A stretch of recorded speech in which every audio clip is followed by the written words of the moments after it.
Welcome back to Check the Pulse podcast. As you can see, we're back in Grid Studios. Big things coming up with them, by the way, throwing that out there. But today, again, I'm honored and grateful to have Mr. Mitchell Coburn, who is a great friend of mine, also a business partner of mine now, and runs the sickest golf tournament in all of Ontario, must I say. Anyways, Mitch, welcome to the pod. Thank you. You're welcome. Great intro. Wow. Yeah, of course. Got to hype it up.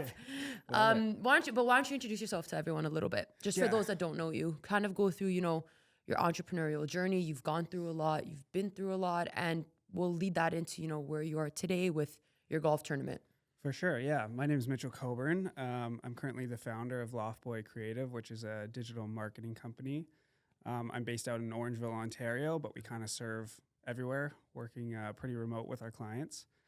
And I did start a really fun venture last year, which was the Link Social Tour, to really blend in my two passions of design and golf and create some very unique events throughout the year. So I'm really looking forward to this upcoming year with that and pushing it to a whole other level. But my entrepreneurial journey, I would say I'm an accidental agency owner. Definitely didn't plan on getting here. I started out, probably started when I was back high school, when I was 16 years old. I've always had a thing for fashion and always saw myself going down that path. And at the time I was working at American Apparel. Love that. Rest in peace, American Apparel. I love that spot. I had a lot of great memories there, but I met the coolest crowd working there. And a lot of them were running their own little side fashion business, of all walks of life. It was super inspiring to see as a teenager. And it really pushed me to be like, you know what? I do love this side of this industry and I do want to pursue it. And I was I was young. I think I was in grade 10 or grade 11 at the time, thinking what do I want to do with my life? And I had a chat with my mom at that time, and I told her, I think I want to pursue something in fashion. And that conversation has always stuck with me into my career, because I know a lot of people, their relationships with family or whatever, they'll push them in a certain direction that, the family thinks is best for them. My mom is always the type to be do what makes you happy, but be smart about it, think about it, research it, and be the best at it. So at that young age, she's start to research what careers you could do with that. Think realistically of what that path you have to take to get to the top level of that industry. So I started thinking okay, what jobs are there? What career can I make in the fashion industry? And it kind of just dawned on me. I was going through all these different job postings and job listings and what type of university you'd have to go to get this job. And it dawned on me. I'm you know what? I want to start my own thing. Why not? Yeah. Why not have fun? I'm young. I can try it. Let's see what happens. So I approached my best bud, Jay, shout out Jay, and we started our first business when we were about 16 years old in high school, and it was Nonchalant Clothing. Okay. Yeah, that's a throwback for Love us in high school. And it really taught me a lot about the reality of running a business. And I always thought I was so set on I need to be in the fashion world. But what it taught me was I love the creative process of starting a business. Right. Looking back at I knew nothing at the time of what to do. Yeah. I used to think oh my God, I have to make a business plan. What is that? How many pages does it have to be? What sections do I need? Started stressing about that. But that whole process of working through the steps to launch a business is what I really fell in love with. And the branding behind it, how are we going to launch it? How are we going to design it? How are we going to market it down the road? We really got addicted to it, and just seeing it come to life was wow, we did this. That was so cool. I ended up deciding to go to UBC for school in a business management program that was more specialized for entrepreneurs who want to, run their own business. Less theory, more of hands-on approach, which cool. I loved. And it's because of that business. It's I need to learn how to do this properly and efficiently if I'm going to, make it a bigger thing. So when I moved out west, we did stop the company. It was just becoming a little bit too busy with, we're both going different paths, and we kind of walked away from it, had a great time, learned a lot, shook hands, and we still always talk about maybe bringing it back one day. Hey, you can make a comeback. Maybe. But it did teach me, like, that's my favorite part of business, is like the marketing and branding behind a company. Yeah. And I've always wanted to be a part of a startup growing up. So like, I love that feeling of being in a lean, efficient team. So that's where like it brought me to go to school, learn about business management. It was helpful, but the biggest learning I experienced was through working with Condoville and having my mentor Sham really teach me the ropes. He brought me on the first year, like before this idea even came to conception. He said, I have this big vision, this big plan. I really want your help with the digital marketing side of things. Yeah. I'm like, this is the perfect opportunity. Like, absolutely. I know nothing about real estate, but I do know a lot about marketing and branding. And I was young, I was eager to learn. And while I was in school, I actually started working on that startup, which was in Toronto. I was in BC. And so when I graduated, we were ready to like really hit the ground running. And that was my full-time career for a while, which like, it was really cool to see a startup vision come to life and become a very big company very quickly. That's cool. And it's like being a part of that was just like such a surreal moment to see it come to life and see like what you can do if you properly plan things. And I learned so much through sales, like the bigger aspect of marketing and branding. Through that company, there's so many different opportunities of like, I had to deal with clients one-on-one. Right. You know, it taught me how to work with high ticket clients. Taught me how to like, what does it mean? Like when you launch a website, what are the important factors to continue to grow as a business and keep pushing it? Like there's a lot more to it than just having a pretty website. Yeah. Whereas when I was young, I always thought like, that's all that mattered, right? You build something, people will come. That's not the case at all. So I learned a lot in those years. And I think having my personal network see the level of like the projects that I would work on and get to that size so quickly, I had a lot of my network starting to reach out to me and thinking like, oh, Mitch, I'm starting to plan out a business. Like, where do I start? Yeah. And they started to come to me with like questions of how to run it. And like, how did I do it in the past? Like, what are some tips and tricks? And I'm like, you know what? This could turn into more of a business. So I started to take on freelance, like side projects as well and help consulting, helping with their branding and building out some sites. And I've been so accustomed to working with like a lean company that like it forced us to be efficient and smart about all of our processes. That like I had a lot of fun teaching all my clients at the time like how to do it as well. Right? Like you teach them these like smart ways to automate your workflow behind your website to continue to grow your business. And that's when I started to think like, okay, there's a lot more to marketing than just branding. Right? It's more than just design. It's more than just a pretty space. There's a brain to it. There's like, you have to think strategically behind it. So as of 2 years ago, I started Loft Boy Creative to be my full-time day-to-day and take on full-time clients moving forward. And it's been such a blessing to work with all these new companies that feel like they're at a roadblock, you know, with their idea and they don't know where to start. And I just love being the person that they're able to call and say like, okay, what are the steps to launch this thing? And like, how do we do it efficiently and quickly? So yeah, that's where I'm at right now with Loft Boy. It's still my day-to-day full-time job right now. And I'm working with some amazing clients and got a lot of exciting projects on the go. So I'm sure you'll see quite a bit of it this summer. Ready. Yeah. Well, that's huge journey. Definitely you can see the progress with everything that you've kind of been through. First, I just wanted to clarify really fast. If you're not from Canada, UBC is University of British Columbia. We're in Ontario right now. It's another province. So he literally moved here. But just to backtrack to your conversation with your mom, and I just discussed this on my other pod with my last guest, but something so pivotal like that she said to you has stuck with you, and I'm sure you carry with you up until this point. And you never know, maybe had her reaction been different, it would have triggered something different in your mind. Maybe wouldn't have given you that confidence. And I think for me, it's that role that parents play to understand that like if your child is confident in something and is coming to you with an idea, then support it as much as you can. At the end of the day, your child has to fail for them to learn, right? Yeah. And you can't 100%. try as much as you want to try to avoid them failing. Obviously, you want to protect them.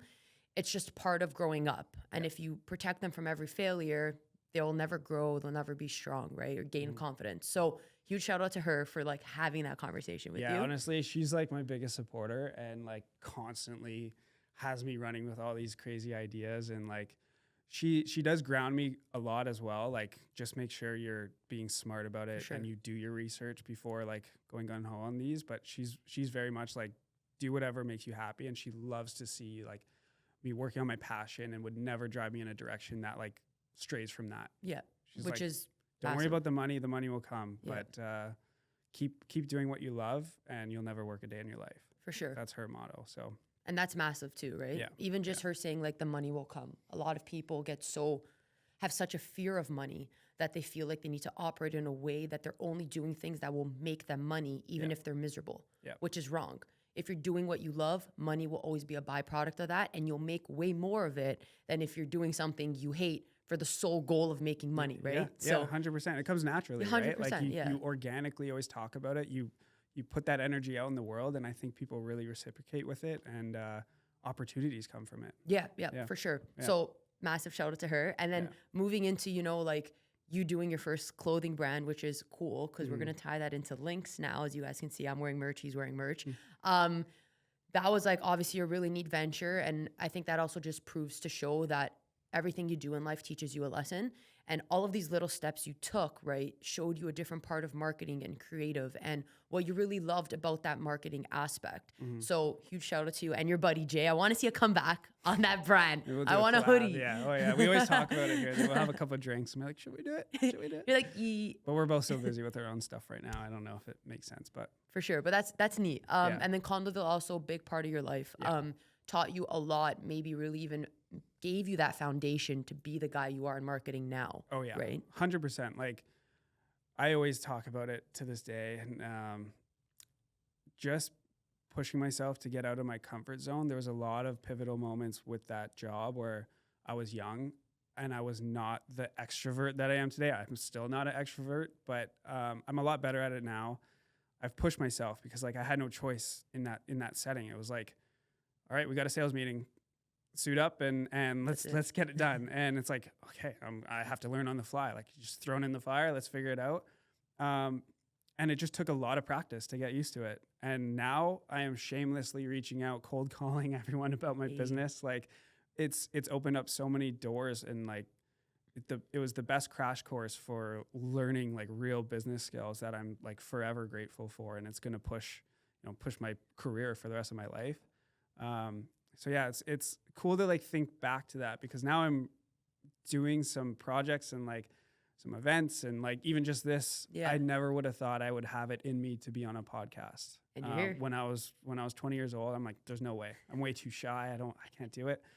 But yeah, it just shows you like with practice and like in the right setting with the right mentors, you can really like push your skill levels and like to continue to grow and learn.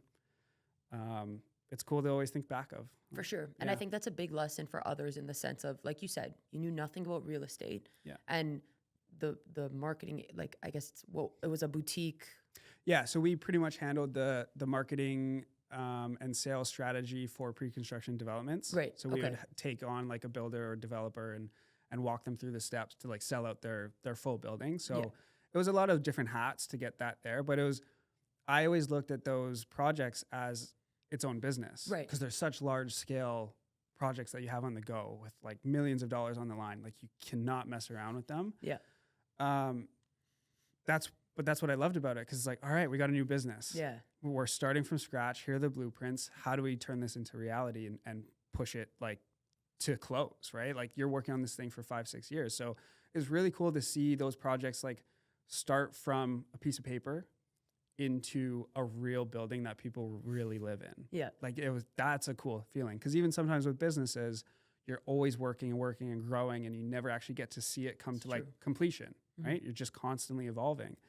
This was cool to be like, wow, we just spent 5 years on that. Like that was crazy that we got it done. Yeah. Remember back in the day when we thought that was a lot of condos? Remember that piece of paper? Yeah. And we just kept growing and getting bigger and bigger. And yeah, it was that was like a cool learning experience for me. But being able to treat each project like its own business was like why I fell in love with it. I didn't necessarily love real estate, Right. like the real estate side of things. I think I got my license to be involved in it, like heavily with the clients, but I think like I pushed myself to learn about it and like be the best I could. Although I really want to focus on the marketing and branding. Yeah. That was my favorite part of it. For sure. Yeah. But I mean, like you took that step and, became uncomfortable, let's say, in an environment where it pushed you hard at a young age. You're dealing with big projects, not like little projects that, you can kind of learn along the way. No, it's hands on deck. So you putting yourself in an almost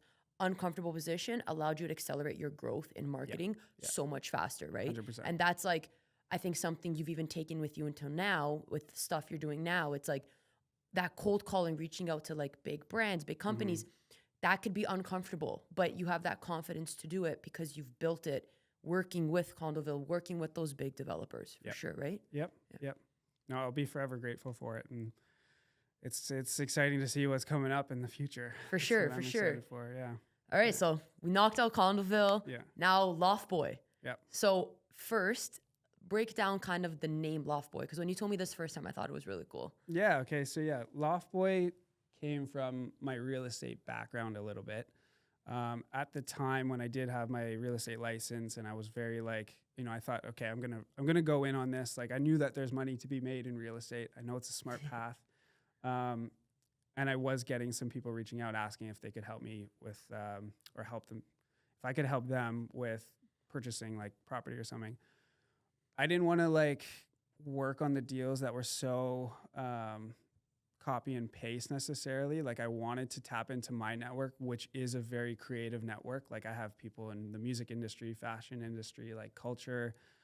I wanted to provide a service that like it would be unique in the real estate world, as like helping them find the right neighborhood to support whatever they're working in. Yeah. And I wanted to think of that on like a creative basis. Like if you're a musician, like where are the studios in the city? Like how can I find those cool loft areas where you can build an in-house studio? Like things like that. So Loft Boy came with like, I wanted to be the main loft provider in Toronto, like a loft real estate agent, and know the ins and outs of that specific industry. So I came up with Loft Boy to push that and like run some real estate events through it. It just naturally ended up turning into more creative projects. Right. So it turned into a marketing company before anything else. I'm like, you know what? It actually does work for me though. Like based on my history and my story of how I got to where I am, I think it's a perfect name for it. And it just kind of stuck. Like people just started to refer to me as Loft Boy. So I'm going to run with it. It's like, it works, I think. Yeah, for sure. It's good. It's different. And like, even just that setting of like a loft itself is creative, right? Yep. Most people live in a loft, right? And, that's where I work out of. It's my identity. It's now, your so, thing. Yeah. Well, that's super neat. Obviously, likewise, like I think it's really cool to have your own creative agency. That's kind of how we met and like how we connected to start to work together. Through Loft Boy, right? You've definitely dealt with like different clients, and like you said, you love that back end process of showing them, not only this is your end result, but this is what goes behind the scenes to make this get there, make it be successful, make it be efficient. What's something that you've seen a lot of entrepreneurs, like a mistake that they've made, whether it's in the beginning stages of like starting, let's say a website or a graphic or what they want and what they come to you with. And then you're like, no, hold on, back up. This is what we have to fix first. Yeah. I think the most common problem I see is people get too hung up on making things perfect. Right. And then they don't actually move forward with anything. Like you just get stuck in this grind of like, no, it's not perfect. I'm not launching it until it's perfect. And this is coming from someone who loves I live and dream branding. Yeah. What I tell my clients is like, let's just get something that looks professional, like spot on to what you want, but like launch it. Right. Just go. Because you're going to figure everything out on the fly. Yeah. And that's the quickest way you can learn is if you're like actually in the trenches dealing with it and you have to research, like you have to learn it quickly. That's how you absorb the knowledge. I think if you're just sitting down, like researching, like what's the best website design and like constantly going through, like, how do I make a website now? Like you don't actually take it in until you start building the website. Right. So that's what I I firmly believe with all my clients, it's like, let's just move quickly. Let's learn how to execute and get things done, because you're so hung up on this website being perfect before you launch, or the logo, or like the icon. What they don't realize is, like, if you don't post it, it's never going to start. And just because you post it and it looks beautiful doesn't mean you're going to have thousands of followers tomorrow. Right. You have to get to work with the real business and start networking and start reaching out to people and have funnels set up. And like the back end of the business is where you'll really see growth.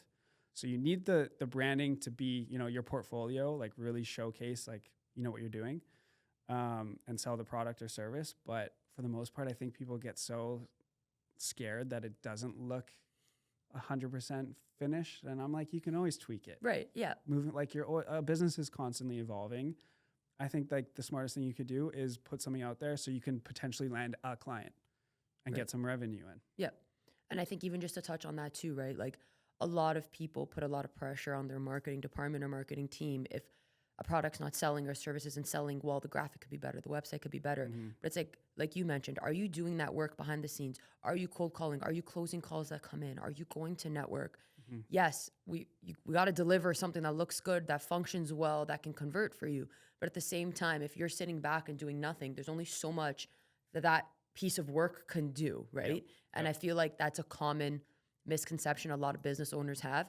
Unless you're in the marketing industry, you get it. But I feel like everyone else is like, well, marketing drives sales, and we got to, which is right, yes, but it's twofold. Like, you can spend millions of dollars on the best marketing, but if you're not doing the sales side of it in the back end, you're not closing anything, right? No, and that's what business is, right? Like, you got to think of the back end.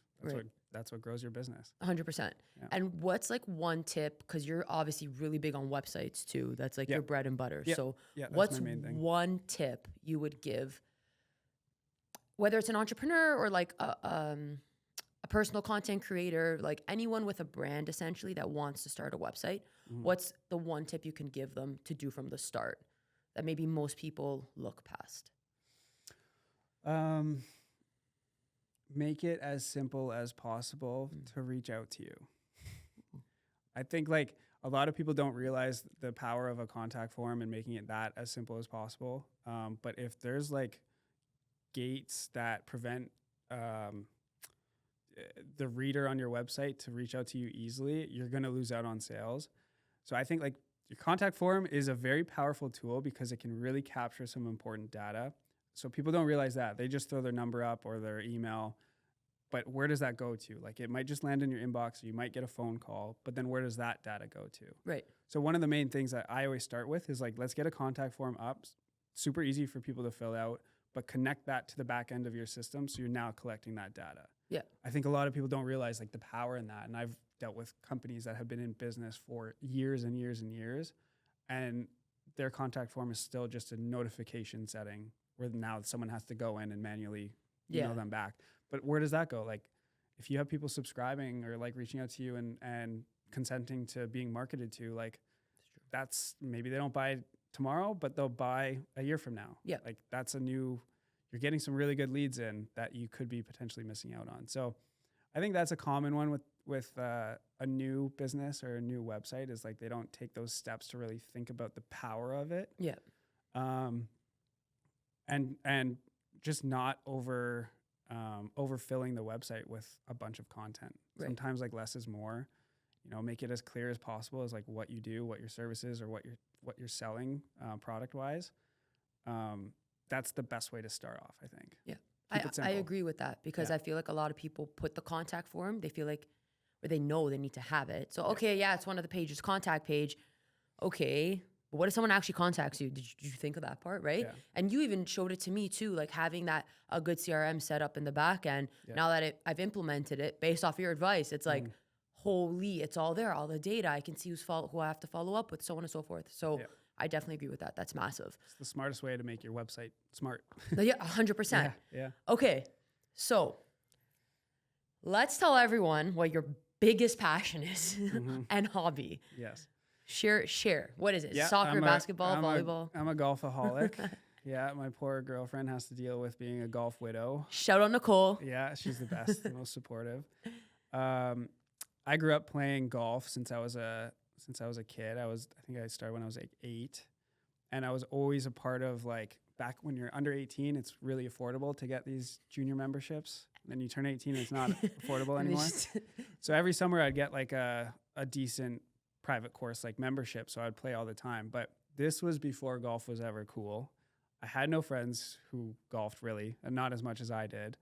And I wanted to golf like every day. So my mom would literally drop me off at the course, and I'd get paired up with randoms when I was like a teenager, like 12, 13, Wow. 14, and I'd be solo on my own learning golf. Yeah.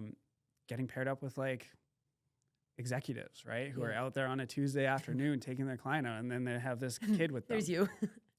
But because of that, it taught me so quickly the important things in golf and like what golf can really do as a sport. And that's the true beauty of it. That's why I love it to death. Yeah. It really made me like mature, become an adult.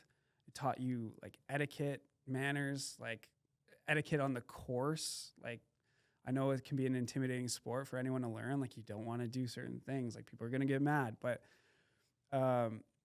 being put in that situation really pushed me out of my comfort zone. And I would always come home and talk to my family about like the round I just had. Like, oh, I just got paired up with the nicest fellows. Like, and then my mom's like, do you realize like they were just like a CEO of a company? Like, you just casually had lunch with them after? I'm like, Yeah. where else can you spend 4 hours with a stranger and like have all these networking opportunities just flourish? Yep. Like, there's nowhere you can spend 4 hours with an executive. It's true. Nowhere. So it quickly like it taught me like that's the beauty of this sport. It's like being paired up with these new people, like seeing the community that these courses really form, and especially the private ones. You do really notice like every member knows every member. So that pushed me. I stopped playing golf around when I was 18 because it got expensive. I went to school. I was a broke student. Couldn't afford it. So I probably stopped around like for 4 or 5 years, and then COVID hit again. Right. So with nothing else to do in COVID, golf was one of the only things you could get into. And I'm like, I'm going to get back into golf. Like, I'm going to really take it seriously, get back into it. And I convinced all my friends to start joining too. So they were all new to the sport. I was teaching them during the COVID days. But it was a very different golf world in those years because you pretty much just drive up to the parking lot, grab your clubs, walk to the first tee, and you stick with your own foursome. And there's no socializing. There's no going into the clubhouse after. Yep. But that's what a lot of my friends got used to. Like, that was their ideal golf day. It's like, oh, just the boys. That's what they know, yeah. No one bugging us. We don't have to small talk with anyone. And I'm like, I miss that, though. That's the best part of golf. So when things started to open up again, I joined a club, Caledon Woods, my favorite club. They're the best, like my second home right now. And I got connected with a lot of the members there who shared the same passion of the sport. And I knew I had all these different circles within my network that wanted, like, they all loved golf and they're all doing really cool, interesting stuff on their own in their own world, like different industries. And I always thought it'd be so cool to bring this community together in one spot on a golf course, right, and teach, like, bring back that beauty of like socializing on a golf course again. Yeah. Because they never experienced that during COVID. So they still have that perception of like, I don't want to go if I'm getting paired up with another twosome. Why? It could be the best decision of your life. It's true. We literally met on a golf course. Yeah, literally. And now we're in a podcast room. It's true. It's true. So that's what I wanted to bring back with the Link Social Tour. It's, yes, there's a beauty of like having like good golf, like competition, like feeling that pressure a little bit, but that's not what the Link Social Tour is about. It's about bringing the right crowd together for more than 4 hours. 4 hours is the round. A couple hours after that too, and just showing people that this is what golf is here for. We want to really bring that into the GTA. I've seen it done a lot in the States because it's such a bigger market, like down in LA, down in Miami. They have a lot of really cool golf boutiques who run their own communities. But it's just because we have such a short season here, I don't think anyone's really pushed it. Yeah. So that's going to be my goal, is like pushing it to a whole nother level of like creating the coolest golf community in the area. Which I think you've already done a really good job at. It's always nice to see. It's not like you just had this idea of bringing a community together and have no passion for it. For you, it started from a young age. So to now bring that to fruition, especially as a guy who was shy, and then, add golf into that. Yeah. Even if you were shy growing up, like you're out now meeting random people that you have to socialize with. And I remember when I started, literally last year, by the way, I went with one of my. It's pretty crazy that you're already joining these tournaments. I know. That's a big shout out to Lynx though, because so when I started, it was that same idea, COVID. Like my friends brought me to a sim. My friend's dad has like a man cave with a simulator, so we would just go.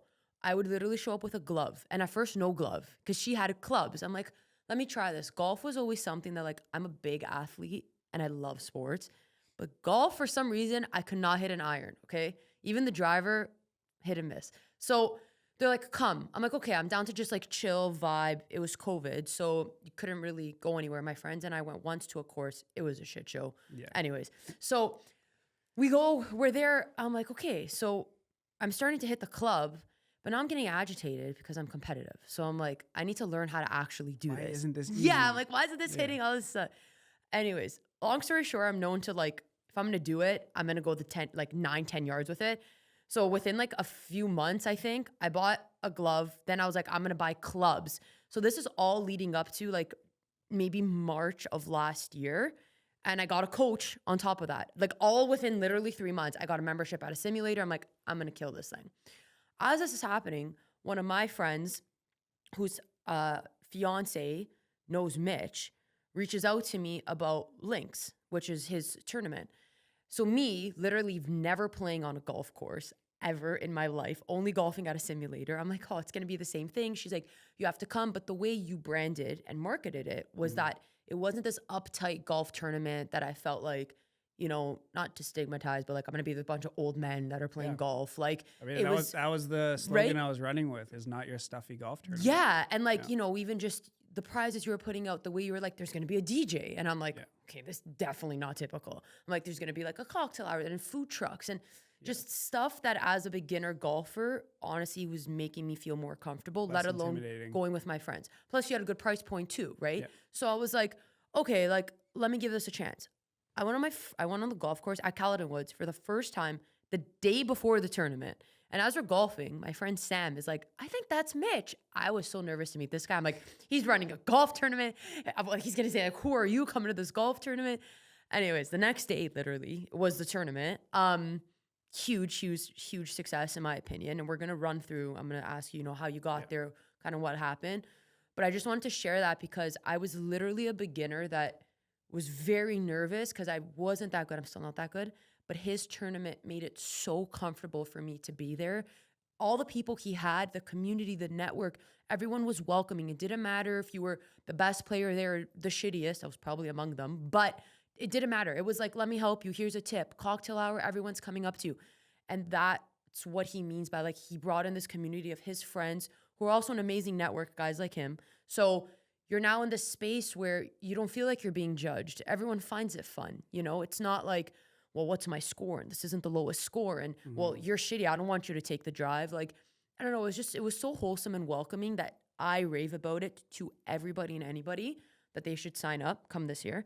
But let's dive into it because it was a great success. So, how did you get there? Like, okay, you had this idea, right? You're going to put it into play now. Obviously, you mentioned it to Nicole. I would love to know how that conversation went. Yeah. And then, like, go into the branding, the marketing. You have to reach out to vendors, sponsors. I don't think people see a lot of the behind the scenes of what happens at an event, whether it's a tournament or something else. You show up, to me, it was a great time. Behind the scenes, then I talked to Mitch, and this guy's sweating, and he's like, well, this wasn't here. But you don't notice, right? Because to me, it looked like it was all well done. And I think running any event in your life, there's a lot of lessons that you will go through and you will learn. And I'm hoping you can dive into some of them. Yeah. I mean, the logistics were the learning curve for me on that. Like, it came from a little idea.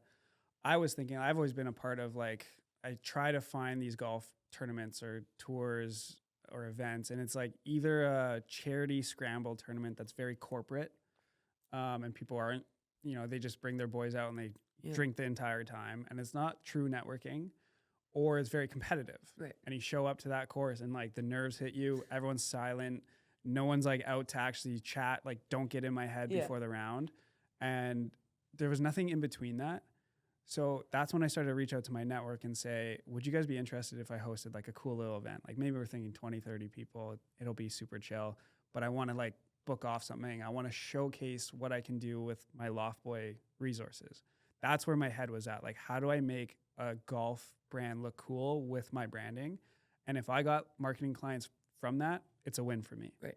Like I had nothing else in mind with like actually bringing this to life.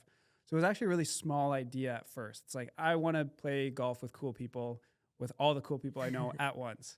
Let's bring them to the course. I like that. Yeah, that's how it started. I'm like, well, okay, let's just whip up a logo. Yeah. And then I got like lost in this space of like, I think I was working on it all night. I'm like, this could be really cool. And I started showing people. I'm like, yeah, I'm thinking of doing this. Like, what do you think? They're like, that is sick. Yeah. And I reached out to all my like golf buddies and I'm like, would you guys come out for this if I booked off a tournament day? 100% will be there. We'll bring 10 people. I'm like, okay, well, I was thinking like 20, 30. I reached out to all those guys and all of them were saying like, we could bring 10 people. Wow. I'm like, okay, this is something. Like, and everyone booked off that date. They were ready to go. They were super stoked and like really loved the identity behind it. I'm like, okay, this could turn into a real business opportunity. Like, I'd be silly not to take it seriously. So I just jumped into it. I reached out to my clubhouse and I said, can you guys help me out with planning this? This is what I have in mind. This is my vision. I reached out to a lot of clubs and it's not as easy as you think to like book something like that off. And they're thinking like it's going to be a one-off thing. Here's our terms and conditions. Good luck. I'm like, that's just too risky for me right now. But my club at Caledon Woods was like super accommodating with me, made it incredibly easy to plan out and like collaborate together on this event. So I booked it out for, I think I booked it for 70 players. Usually the max for a tournament is 140. I'm like, I don't know if I can do that this first round. Yeah. I have to gauge demand. This is going to be my test season. But 70 players is enough to feel comfortable and like make it a big event. We ended up selling too many. Yeah.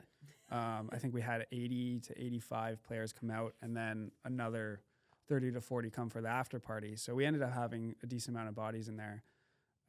But what I did like really learn through that process is like, what are the steps to make this a success? Because it's got to be more than just the cool branding behind it. If people show up and there's nothing planned out and it's chaos in there, like I'm not going to be able to do it again. So that's when I'm like, I got to reach out to partners, vendors, bring in sponsors.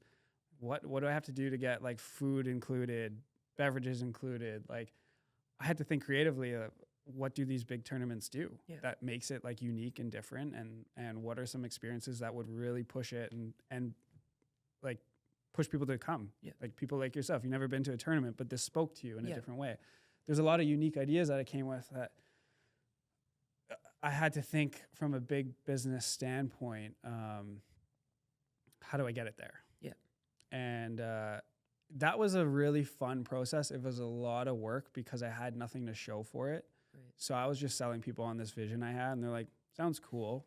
We'll support. Let us know how we can support. I'm like, I need more than support, though. You're like, you gotta come. Yeah, you gotta come. You gotta commit. You gotta find me sponsors or something. Like, but now that I have, the first year under my belt, it's a lot easier to chat with these bigger brands and new partners to get involved.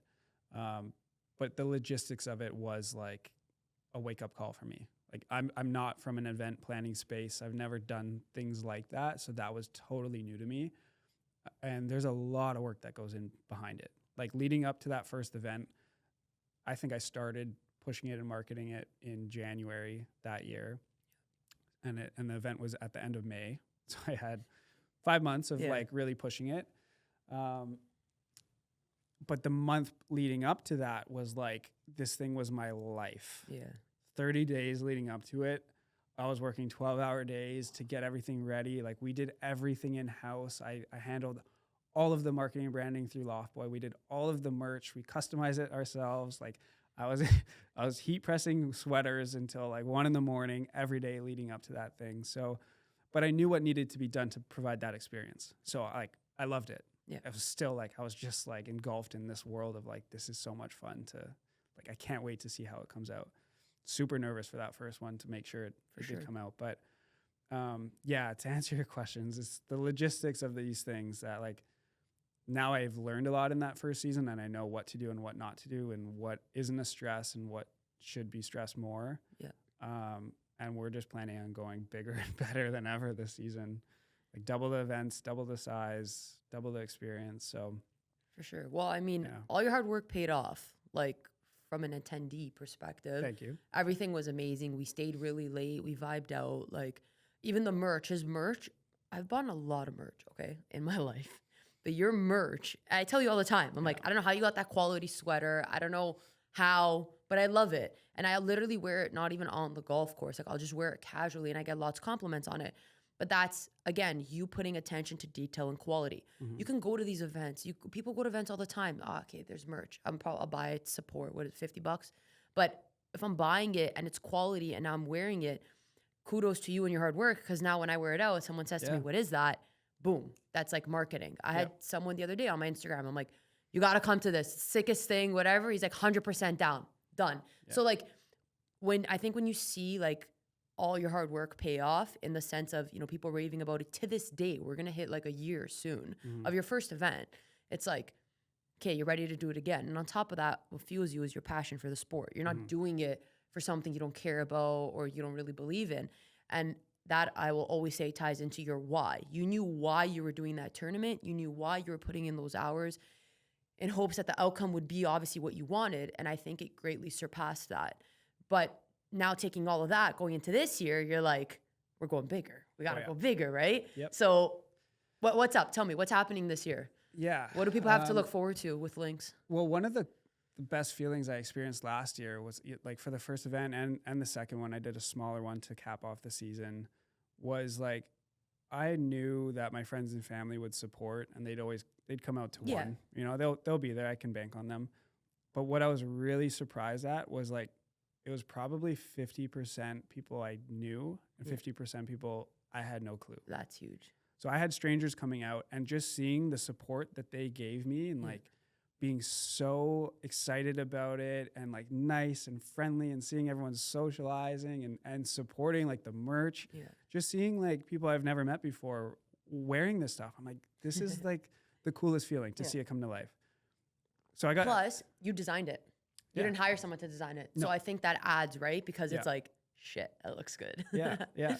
So like, and the feedback I got, because I had a lot of people come out on their own, right? Which I was really impressed by, because that takes a lot of guts to show up to a tournament by yourself, especially with such a social tournament. Like it is a little intimidating to just walk into the big crowd of people with such an intimidating sport. But the feedback I got was like, we're going to come back and I'm bringing all my friends next time too. Yeah. So I was just so impressed by like, the people willing to come out and support, and everyone asked me, how can I help? Yeah. like, no, go enjoy, have fun. That's how you can help. But still, just to see that community come to life, it's made me fall in love with continuing to grow that community. Like it's all I think about now. It's like, it's the best people, the best support system, in the best environment. So yeah, this upcoming year, it's going to be a lot bigger than last year. It's definitely engulfed my life right now. Most of my calls right now are surrounded about the future events, but I'm working with some like really big companies for collabs to push the merch game too. Yeah. I know my goal after last year, because I did a lot of streetwear stuff for the merch, it's just a lot easier to source, but I did really want like high performance golf wear so that you can actually wear it on the course more often. And that was a lot of the feedback I got too. So I've collabed with Head Golf. Hey, that's big announcement. Huge. I literally got chills as you said that. Yeah. That's crazy. So that's really exciting. They're getting back into the golf space. They used to be really big in the 90s. And it's kind of cool how they're bringing it back. Like it's through big announcements. And it's like kind of playing to their vintage vibe from the 90s. And the quality is like spot on. A1. So I've been working with their design team for the past month now, and we got a line all set up to be launched around our events, which is really cool. That's like, it's a surreal moment for me to like work with companies like that and like have them appreciate all the work that I put into, last year, and they see what we can do and they see the vision, and they've been so supportive and like want to help me grow as much as I want to help them. For sure. And just be a part of their journey too. So that's like some really cool stuff we have in the works. I have a few other brands that I'm planning on collabing with for this season. But what I want to do is double the events and double the number of people that can come out. Huge. So I have a couple events planned. So like first one is in June, end of June, and September. Those are going to be big ones for sure. But I want to start including like a monthly mini series with a smaller group with the core community, and we can pick and choose like what group would come out and benefit from that. So if it's like people learning and they want to just come out for a fun day and not worry about any competition, it's a fun beginner day. You want all the girls to come out, we could do like a girls only tournament. Yeah. Or like if all the sticks want to come out and really get into a competitive match, like that's what I'm starting to get creative with, like how do we make this an ongoing thing, more steady, but still have the big events as like the pillars of the season. Yeah. So that's where we're at now with the planning. We have some really great like sponsors that are going to be involved this year that I'm excited to announce in the next month or so. But yeah, it's going to be. That's huge.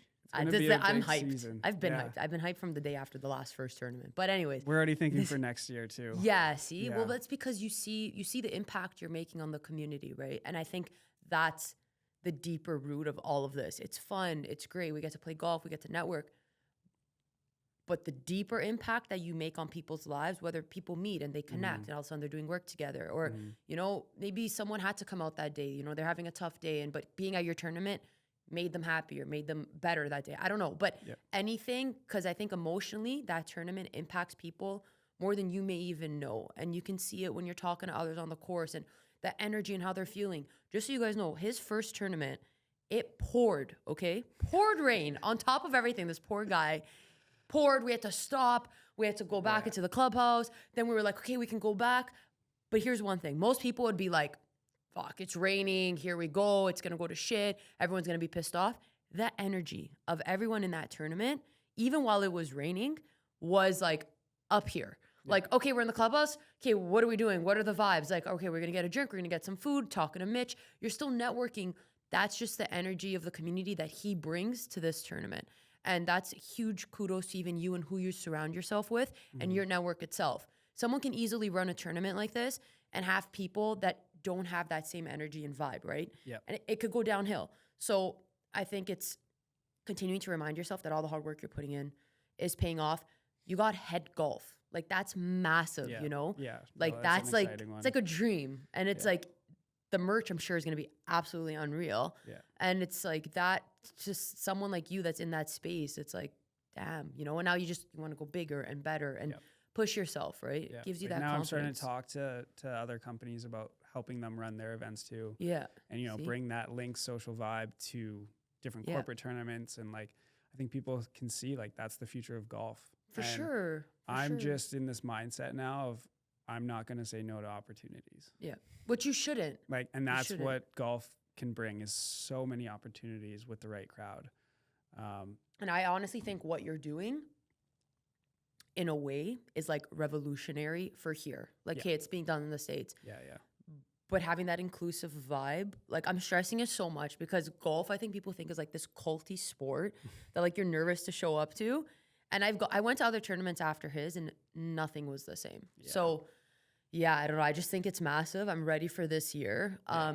You know, to you, what would be like your end goal with Links? Like, where do you want this? Where do you see this exploding to? How do you want it to end up? Well, the irony of it all, and like when we started this conversation, I was talking about how much I love fashion. Yeah. That was like one of the pillars that I want to bring into these events is like really focus on the fashion, whether it's mine or other brands like doing really cool golf wear. Yeah. Like I want everyone to come out with their best fits. Hey. Like that's what I like want out of this, and like have that community that values the same things I really value. Right. Yeah. That's the forefront of the Link Social Tour. So if this is a entryway into getting more involved with fashion in the golf world, that's my dream come true. I'm not going to say no.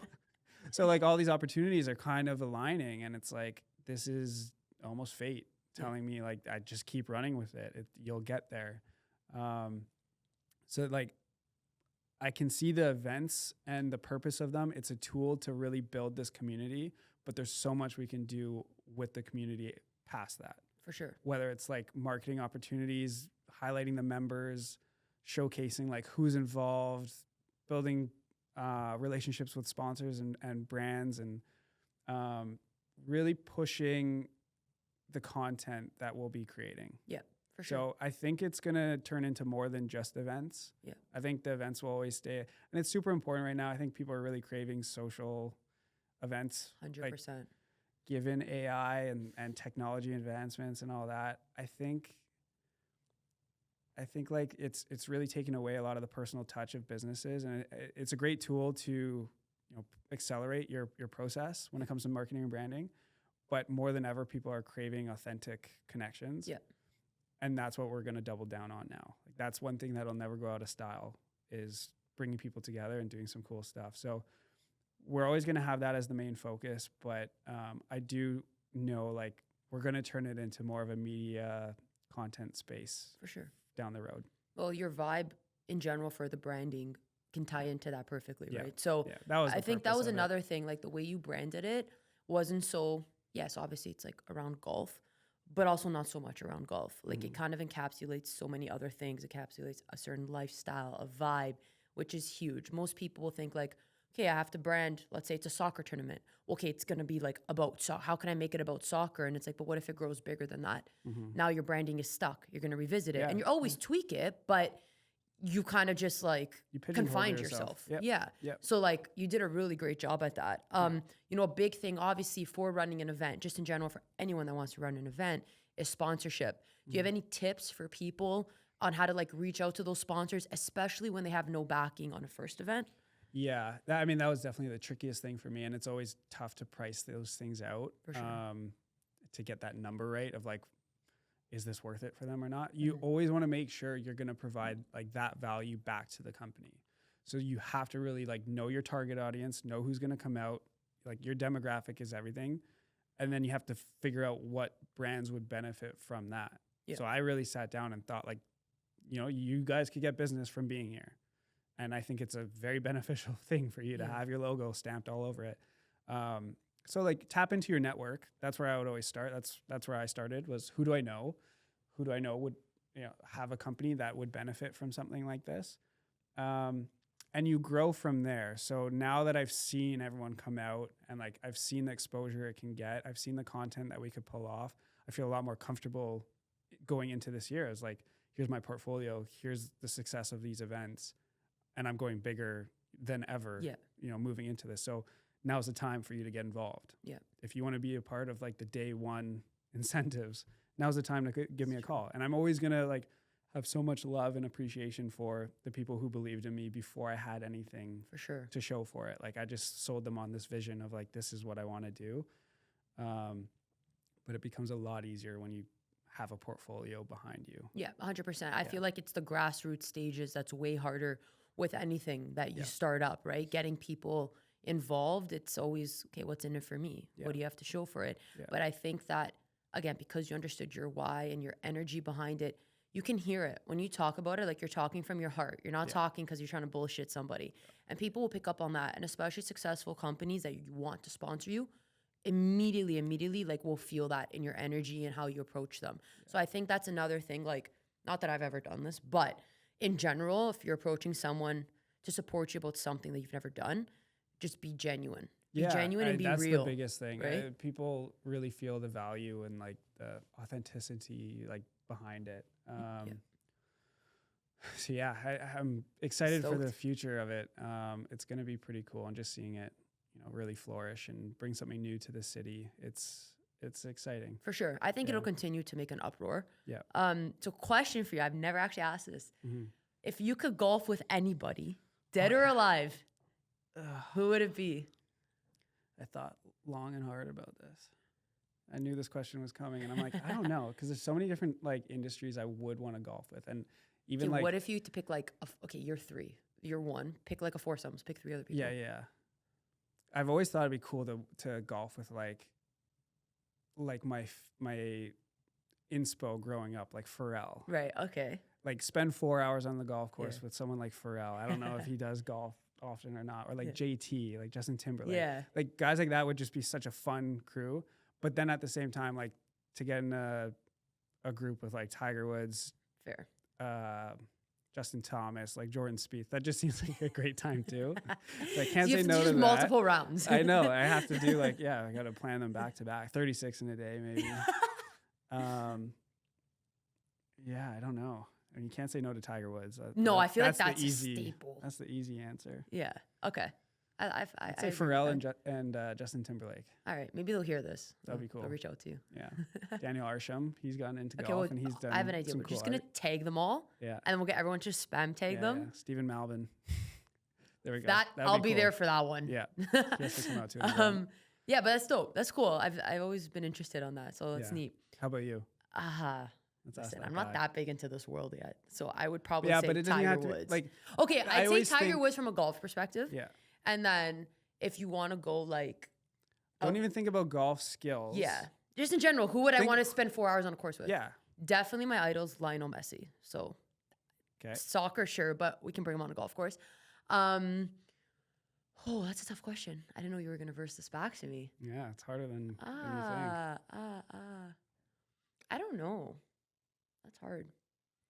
To be honest, like maybe even not on like on like such a grand scale of like famous, but there's a lot of people that like even I just know that like that are like more advanced than me in what I do or in business and success that I'd want to spend Oh yeah. Okay. 4 hours on a course Someone with, in you know? the industry. Yeah, like Yeah. they probably don't know I exist right now, but like they're not so far out of reach that Yeah. like it could be possible. That's fair. So yeah, I'd say like there's a few people like that I have in mind for sure. Yeah, there's definitely there's a certain level of like people in my life that like if I ever got invite to golf with them, Yeah. I'm opening my calendar up completely and I'm making sure I'm golfing. with Yeah, them. yeah, 100%. Because there's no other way you could spend 4 hours with these Yeah. people. So And I think that you've mentioned a few times now, like that goes so underrated. Like you're 4 hours on a course, hopefully in nice weather, you know, have a few drinks, whatever, it's light, it's loose, and you really learn about people. Like you do. yeah, I know we've had a lot of conversations, but that's Yeah. why I really love golf and Yeah. especially tying it into business. Yeah. I've had a lot of business meetings on the golf course. And it really shows you the true person. Like there's no other sport that can really bring that out of people. Right. But you're out there for 4 hours with this group. Yeah. And yeah, it's a support system while you're out there. Yeah. But you see the highs and the lows within that 4 hours. And it's just like it's a roller coaster that you're all going on together. But it shows you their true personality, like right off the bat. There's emotions that you cannot hide when you're on a golf course. 100%. And I think that's the beauty of it. Yeah. I would always try to push for like a business meeting first with the That's kinda contacts. sick. Like, do I work with them or do I not? Let's see. Do they have It's anger true. issues? We'll find out. It's true. No, Right? 100%. Because it is obviously frustrating. Yeah. And it's a sport that's Are very they hard to be patient? consistent at. Do they have manners? Yeah. How's their etiquette? Like, True. there's a lot of things you can really take from it. Are they willing to teach you? Are they trying to teach you too much? Yeah. You know, unsolicited advice. Like, it's fascinating to see people's personality really like shine on the golf course. So For sure. And that's I think one of my favorite things. no, for sure. And I Yeah. think that's why a lot of people have business meetings on a golf course. Like I remember growing up, my dad would be like, "Hey, I'm going for a business meeting. I'm going golfing." I'm like, "No, you're not. You're gonna go play." Obviously, as I got older and now into the sport, I understand that. And then we've had multiple conversations about it too, where it's like you really see people's true colors because they're tested in every way, shape, and form. Yep. And it's like, sure, maybe they're not reacting. Maybe they're reacting because they hit the ball wrong. But that reaction could then lean into like a business agreement you guys have if something's not going their way. So just, yeah, it's like honestly the best place to have It a is. meeting like that. It is. But I'd say, okay, one final question for you. If you could give one piece of advice to like your 16-year-old self, what would you tell him? Keep focusing on your passion. I think like don't lose that. I mean, and accept opportunities as they come because in every opportunity there's a learning lesson. But I think it can go so far if you really do follow that path of your passion. And that's not to say like that might change as like through the course of your life. But that's where you'll really see your best work come out. And that's what I've noticed with myself. Like now that I'm working on golf stuff, I've seen my best work, like quality, come to life through this stuff because I'm so passionate about it. I want it to be like perfect and I love it so much and can't stop thinking about it. So that's one piece of advice. But on the other end, don't say no to opportunities, and like have that mindset of absorb as much as you can, like as young as you can, and learn from there. That's one thing I think people forget about if they're stuck in a job that they hate, or like, you know, they're kind of lost in life.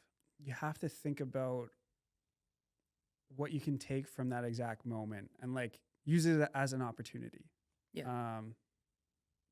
Because that's what like really makes you who you are. So I think that's what I would tell myself, or another one, Yeah. another entrepreneur growing up. No, I like that. That's good. It's Yeah. very different. You know, some people would be like, oh, the typical, like, just keep going, or like, you'll make it, or all this stuff. So I like that, following your passion. It's true. That's what drives you at the end of the day. Yeah. I think you'll be surprised with how, impressed you are with your work at the end of the day. 100%. And it spills out from there. Like everyone feels it. So 100%. yeah. Well, we're wrapping up now, but thank you for coming on the pod. Thank you. For I'm so happy that we were in a situation like this.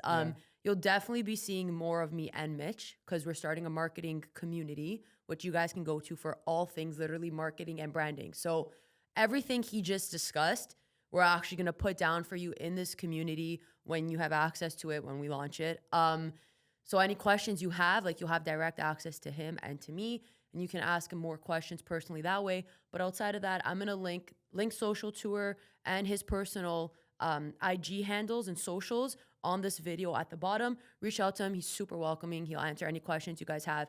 And if you're a golfer and you're not at this tournament come June, I think it is, we're going to have some beef, all right? See you out there. Yeah, 100%. Like, subscribe, do what you got to do on the video, show some love. Mitch, thank you again. Thank you for having me.